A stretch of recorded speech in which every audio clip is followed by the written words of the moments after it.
Hi again, folks. Welcome to Blue and Gold Talk, the video on the channel. If you're new, I'm going to talk random Buffalo Sabres stuff. One thing I marked down I didn't want to forget, guys, is mention Appert. Yeah, I want to talk about Seth Appert because I didn't. I haven't talked about him since I know his hiring. I was very aware they hired him, but be honest, guys, to me it wasn't that big a news, really. I mean, it's not a surprising move. What would have been surprising is we hired him as head coach. That would have been a terrible mistake. Terrible mistake. He's not ready. We keep doing this. We keep being repeat offenders. We're putting guys that are not ready to be coaches as our head coach, okay? And this time around, we got it right. We went and got one of the longest tenure coaches in the entire NHL right now.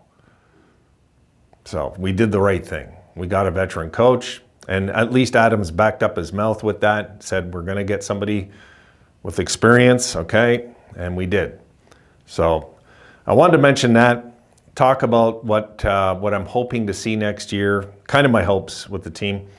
I just want to see this team play a more organized, aggressive system. I don't care about leading the league in hits, guys. And you know, that doesn't sound like what I would say, but I don't. I don't care about that. I care about organized, deliberate, aggressive hockey. That's what I want to see next year. I don't care if it's working in the beginning. I think it will, but if it doesn't, we got to stick with the system till it kicks in, until everything gets flowing and all the cylinders are popping and everything then starts to come all together. If anything Lindy's good with, it's breaking it down and building it back up on track. And I think New Jersey made a horrible mistake letting this guy go as their coach. The players obviously bought into a system last year. It's a young team. They struggled. They did not address the goaltending issue over there, really. And that's on the general manager, not the coach. So I think Lindy, I'm hoping when his coaching career is done that he gets a job in upper management and stays in Buffalo where he belongs, in our organization somehow. I just think it's the logical way his career should end, you know, in hockey, at least as a coach. Then he could be, I don't care what it is, in upper management. Just keep him around. You know, you got to keep these guys around that love the city, love the team, believe the team can win the Stanley Cup. He's always believed they can win the Stanley Cup. So, you know, I don't mind having that behind our bench. I just don't. And for me, yeah, I kind of had my eye on a few other coaches, but I think that's kind of normal. A lot of us did, you know, but once I heard it was Lindy, I was like, okay, you know, like, all right, I'm okay with that. Let's just see what happens now. I already feel like they're going to make the playoffs just because we got Lindy as coach, automatically. I heard people saying, this is the last thing, oh God, one of the stupidest things I heard on this channel. They're saying that Lindy started the drought. I'm like, are you kidding me? How stupid are some fans? But the guy looked about 26. You know, I was like, come on. Do you really believe that? No, the drought started under his watch, but he didn't start it. The drought went massive. It got bigger and bigger and bigger after Lindy left. Didn't get any better. So the last time we had any coach with any experience was Disco Dan, and that team was one game under 500. And he didn't get any chance because Eichel wanted him gone. So we gotta take this team next year. Yes, nurture it, but yes, break it down. And Lindy will do that, guys. I honestly believe Lindy will break down the team. I guess I'm on the Lindy Ruff subject tonight. People are saying we need size. Well, we're the 5th biggest team in hockey, guys. Not really.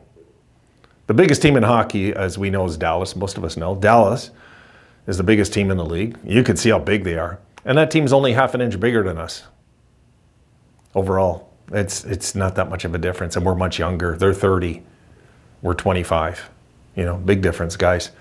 You can do a rebuild in 5 years. So think about it. We can build upon this stacked roster that we have now. And I'll say it's stacked because if you don't think it's stacked, again, you're wrong. No, this is a stacked roster. It's a misguided roster. Doesn't mean it's look how New Jersey went from nothing to boom all of a sudden. That could happen to us. It could. There's no reason it can't. Nobody's expecting us this year. The eyes will be off us. The teams say, okay, we got the Sabres offensive game under control now. You guys know how it is. But a young team always has the last say when it comes to their destiny. It never is dependent on teams 29, 30, 31. No. No, it's always the young team that makes their own way eventually. So we'll see.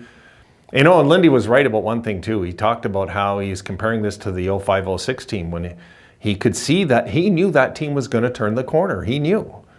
We didn't at the time. We didn't. Remember, they had the strong finish and then we had the lockout. So I figured a year and a half later, whatever, you know, you're not thinking much about anything at that point. And remember, the Sabres started something like 7-7, then went crazy. So if Lindy can get this team rolling, everybody will love Lindy again anyway. There's always been a love for Lindy by the real fans that have watched hockey a long, long time. They've always liked him. And I don't think we have to really buy into they have to win the cup right away with him. No, what we want, we'll take the baby steps. We'll take the playoffs to start. Then we'll take a deep run the next year. And then we'll prepare for a Stanley Cup from that point on. I mean, I think all of us would buy into that. I'm willing to bet. So I'm thinking next year, get in.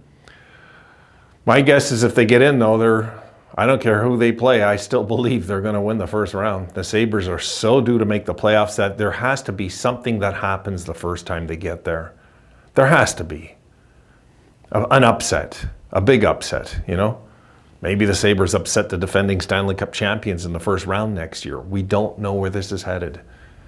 So I think we're going to make the playoffs next year. I'm pretty sure they're going to, actually. I'm not really stressing about it like a lot of people are. No, not really. Why should I? They've missed 13 years. Why would I worry that it's going to be 14? That just tells me we're closer to getting in, not further from getting in. I don't count backwards. I count forward. And I think for sure that this team is just they're on the cusp the last 2 seasons.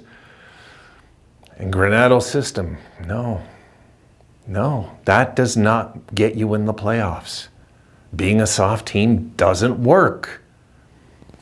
I think that's all Granato cared about, though, was just getting the team into the playoffs, not teaching them how to play hard-nosed, you know? And when you do that, there's always a price to pay, guys. So coaching for me, stable. Our general manager, stable. Our ownership has been stable for years now. People won't admit it, but it has been because they stay out of it. They're not putting their nose in it anymore. It's Granato that's balancing the money, not Pagula. Pagula's busy making billions, man. He's got other things to worry about than a few $1,000,000, you know? And then you got, all of a sudden our scouting staff got filled up and, you know, and we look good in Rochester now. Like everything's starting to fall into place. We got to give it some time. We do. We have to give this at least maybe 2 more years. I don't think 3. And I don't mean to get in the playoffs, guys. I'm talking about a playoff run, okay?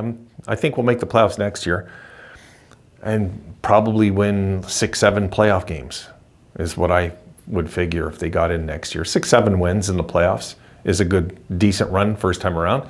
And then all of a sudden we're back on the map again.